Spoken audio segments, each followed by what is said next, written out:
ભારતીય જનતા પાર્ટીના સાંસદ મનસુખ વસાવા અવારનવાર અધિકારીઓ છે તેમને ગાળો દેતા હોય છે, ક્યારેક તેમની પાર્ટીના નેતાઓ છે તેમની ધૂળ કાઢતા હોય છે અને ચૈતર વસાવા સહિત તેમના વિરોધીઓ છે તેમની પોલ ખોલતા હોય છે અને મામલાને હવે બિરદાવ્યું છે નાયબ મુખ્યમંત્રી હર્ષ સંઘવીએ।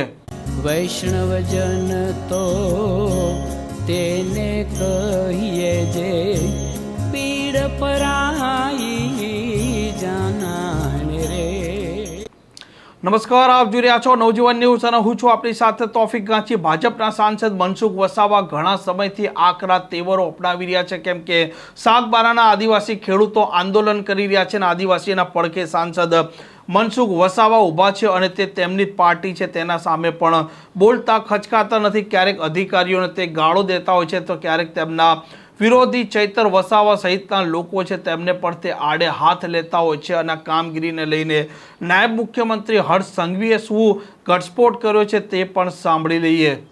हमारा जांबाज सांसद सभ्य श्री मनसुखभाई वसावा हमेशा पोलीस એટલે આપણા સૌના મનમાં શું હોય? પોલીસ એટલે વહેલી સવારે જાગીને રોડ પર તમે સૌ લોકો ઘરથી ફેક્ટરી જતા હો અને રસ્તા પર ઊભી રહીને ટ્રાફિક વ્યવસ્થા કરતી હોય એ પોલીસ તમે જોઈ હશે।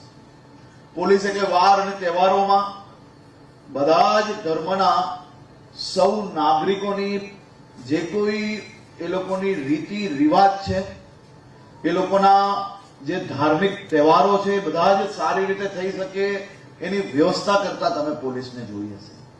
પોલીસ એટલે આપણે હંમેશા એવું જોયું હોય કે ગુનેગારોની પાછળ ભાગતી હોય, પોલીસ એટલે કે ગમે ત્યારે ગુનેગારોને સીધા કરવા વાળી પોલીસ જોઈ હશે, પરંતુ પોલીસ એ પ્રજાની સાચા મિત્ર તરીકે કામ કરતી સૌથી પહેલી ફોર્સ છે।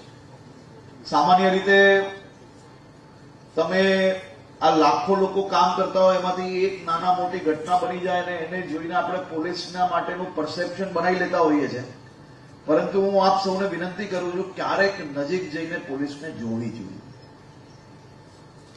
એક પોલીસ કોન્સ્ટેબલ મારો વહેલી સવારે ઘરેથી નીકળે અને મોડી રાત્રે જયારે ઘરે જતો હોય છે ને ત્યારે સવારથી સાંજ સુધી તમારા જોડે થયેલી ખરાબ ઘટનાઓ જ એની પાસે આવતી હોય છે। સવારથી સાંજ સુધી ગુનેગારો, લૂંટેરાઓ, કોઈ બી પ્રકારના અસામાજિક તત્વોને સીધા કરવાનું કામ સવારથી સાંજ સુધી આવતું હોય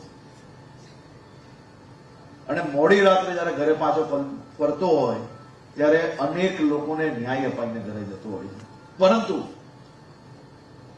અનેક વાર એવા વાર તહેવારો હોય છે જ્યારે એ પોલીસના જવાનો એના પરિવાર જોડે વાર ને તહેવાર એને ચૂકવવું પડે છે, ત્યારે તમારા ને મારા બધા જ લોકોના વાર તહેવારો સારી રીતે બનાવી શકીએ। અને આ રૂપમાં જોયેલી પોલીસ એ ક્યારેક વ્યાજખોરોથી મુક્ત કરીને રાજ્યના નાગરિકોને લોન અપાવવાનું કામ બી કરતી હોય છે।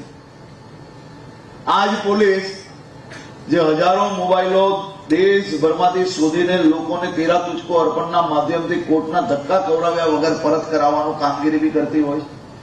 અને આજ પોલીસ આજે આપણે જોયું 36 કલાકમાં શોધીને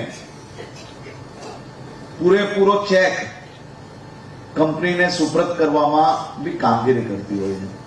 અને એનાથી બી એક પગલું આગળ વધારીને આજ પોલીસ દ્વારા ભરૂચ જિલ્લાની બહેનોને એક પ્લેટફોર્મ પૂરું પાડીને સીધી નોકરી કંપનીઓમાં અપાવવાનું કામગીરી બી કરતી હોય છે। તો એવી મારી ભરૂચ જિલ્લાની પોલીસને હું આજે ખૂબ ખૂબ અભિનંદન આપું છું। અને મારે એક તો આપ સૌને આજે વિનંતી કરવા આવ્યું છું કે દરરોજ સવારે રાજકીય લોકો એની પોતાની દુકાનો ચલાવવા માટે કે ગુજરાતમાં યુવાનો બેરોજગાર છે, હવે અહીંયા જેટલી દીકરીઓને, મારી જેટલી બહેનોને આજે નોકરી પ્રાપ્ત થઈ છે ને અહીંયા આવેલા બધા જ લોકોને મેં પૂછ્યું પહેલા કે બેન તમારી ઉંમર કેટલી છે, ભણેલા કેટલું છો, શું તમારે આ નોકરી પ્રાપ્ત કરવા માટે ધક્કાઓ ખાવા પડ્યા?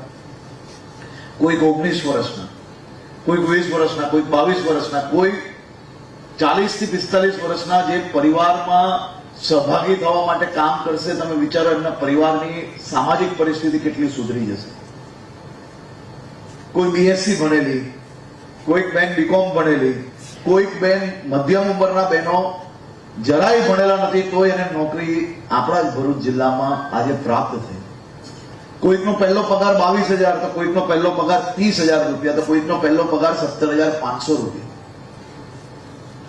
19, 20, 22, 40 વર્ષની ઉંમરોની બહેનોને આટલા મોટા પાયે નોકરી પત્ર આજે એનાયત થઈ રહ્યો છે. આ કોઈ નાનો વિષય નથી.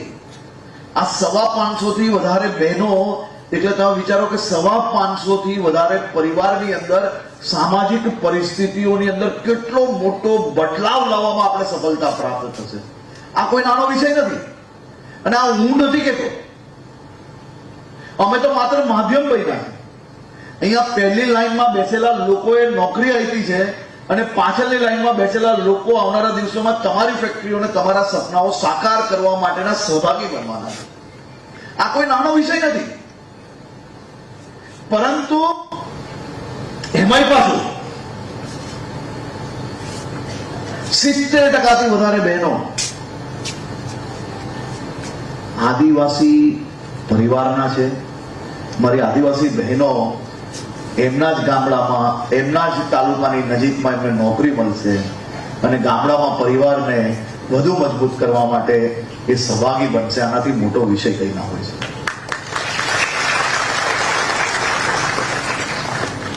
યુવાનોને ભટકાવવા કરતા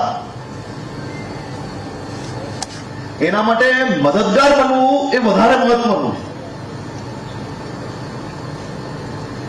યુવાનોને સાચો રસ્તો આપવો એ આપણી સૌની જવાબદારી. હવે આ બધી જ દીકરીઓ જે ભણી ગણીને તૈયાર થઈ ગઈ છે,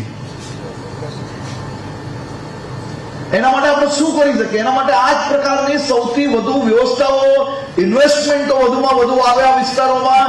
આ વિસ્તારોમાં ઇન્વેસ્ટમેન્ટના કારણે આ બધા જ લોકોને વધુમાં વધુ નોકરીઓની તક મળશે ને નોકરીમાંથી ભવિષ્યની અંદર એ પોતે પોતાનો વેપાર કરી શકે ને તે દિશામાં આપણે લોકો આગળ વધવા માટે તૈયાર છે. અને હું પાક્કું માનું છું કે ગુજરાતની દીકરીઓમાં મહેનત કરવાની અને કામ કરવાની ખૂબ જ ધગશ છે. આપણે એમને વધુમાં વધુ તક કઈ રીતે આપી શકીએ તે દિશામાં આપણે વિચારવાનું છે. આ પ્રકારના સમાચાર માટે નવજીવન ન્યૂઝ ચેનલ સાથે જોડાયેલા રહો. નમસ્કાર.